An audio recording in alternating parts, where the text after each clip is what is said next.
Hey everyone, welcome back to Corporate Decoder, the place where we uncover the secrets hidden in plain sight within company filings. And let me tell you, Rithm Acquisition Corp's latest report is quite the puzzle, especially when you look at their cash situation and what it means for their big acquisition plans. Imagine a company that is essentially a placeholder, waiting to buy another business. That is Rithm Acquisition Corp, a special kind of company called a SPAC, or a special purpose acquisition company. They raise money from the public, but they don't actually do anything until they find a company to merge with. Think of it like a blank check. So what we have here is their quarterly report, a look under the hood for the period ending the 31st of December 2025. It tells us where they stand financially and what has been happening. And when we dive into the numbers, we see a company that is heavily reliant on the money it raised from that initial public offering. Let's look at their balance sheet, which is like a snapshot of their assets and liabilities. On the asset side, you see cash is down significantly. At the end of December 2025, they had about $401,000 in cash. That is a pretty big drop from the 30th of September of the same year, when they had over $551,000. This means they are spending money. But here is the twist, and it is a big one. Most of their money, a whopping $238 million, is locked away in a trust account. This money is set aside specifically for that future business combination, the big acquisition they are looking for. It is basically unspendable for their day-to-day operations. So, while their total assets look impressive at nearly $239 million, the reality is most of that is earmarked and not readily available for Rithm Acquisition Corp to use freely. On the liabilities side, they have about $8 million in total liabilities, including a significant chunk of deferred underwriting fees payable. This is money they have to pay out later, usually when they complete their acquisition. Now, this part is crucial. They have a huge amount of Class A ordinary shares that are subject to redemption. This means the people who bought these shares in the public offering have the option to get their money back. As of the 31st of December 2025, these shares had a redemption value close to $238.5 million. This is a direct claim on that money in the trust account, and it is a massive amount. When we look at their shareholders deficit, we see an accumulated deficit of over $7.4 million. This just means they have spent more money than they have brought in through their actual operations, which makes sense since they are a SPAC and have no real operations yet. Let's shift gears to their statement of operations, which shows how they performed financially over a period. For the 3 months ending the 31st of December 2025, Rithm Acquisition Corp actually reported a net income of over $2.1 million. That might sound great, but where did it come from? It primarily comes from interest earned on that money stashed away in the trust account, nearly $2.45 million. So it is not from running a successful business, but from earning a little bit on the money they raised. They also had some interest income from cash in the bank. On the flip side, they had general and administrative costs of about $271,000. These are the costs of running the company, even if it is just looking for a business to buy. This profitable quarter translates into a positive earnings per S-share of 0.07 for Class A shares. However, remember this isn't operating profit. Now, let's look at the very beginning of their story for the period from their inception in November 2024 through the 31st of December 2024. They reported a net loss of about $46,000. This was purely from their initial organizational and administrative costs. And to get a real feel for the cash movement, let's look at their cash flow statement. For the 3 months ending the 31st of December 2025, they used about $150,000 in cash from operating activities. This loss is partly due to the interest earned on the trust account being a positive adjustment that offsets some of the actual cash outflow. Their cash at the beginning of this period was about $551,000, and it ended up at $401,000.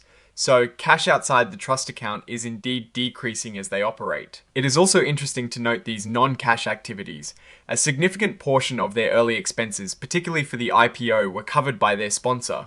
Some were converted into Class B shares, and some were covered by promissory notes from related parties, meaning they didn't immediately pay cash for these services. The company is upfront about this. They are a blank check company formed to acquire another business. They haven't generated any operating revenues yet and won't until they complete their acquisition.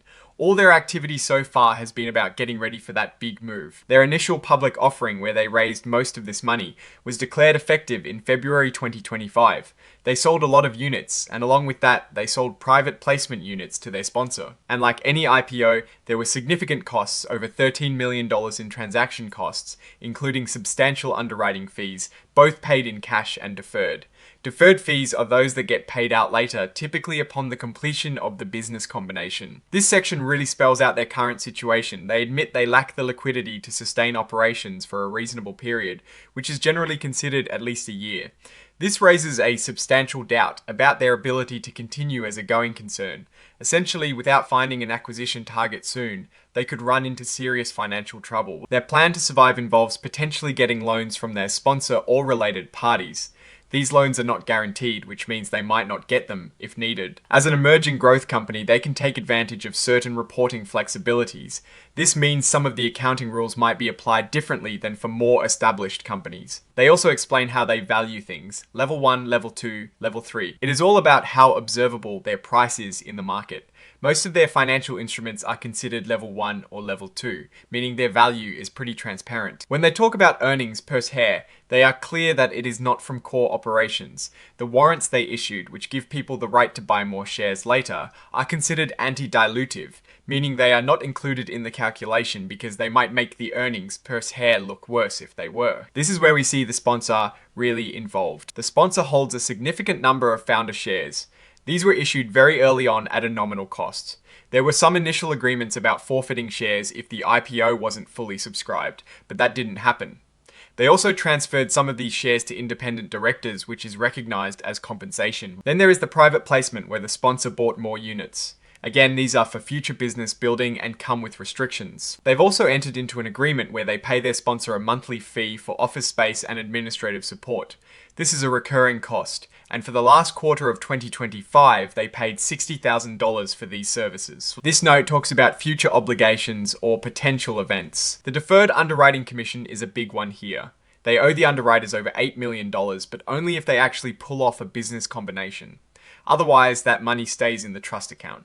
It is a significant incentive for them to get a deal done. Here we see the breakdown of their share structure. They are authorized to issue a very large number of Class A and Class B shares, but as of the end of 2025, only a fraction of those authorized shares are actually issued and outstanding. The key here is the large number of Class A shares subject to redemption, which, as we've seen, represents a massive potential withdrawal from their funds. The company has also issued warrants, which are essentially options to buy shares in the future. These warrants become exercisable after a business combination.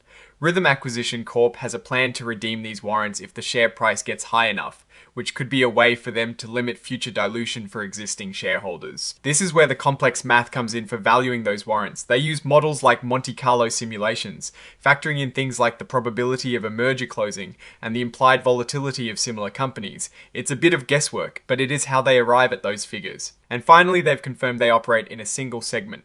This is typical for a SPAC, as their entire focus is on finding and executing one business combination. They don't have diverse business lines.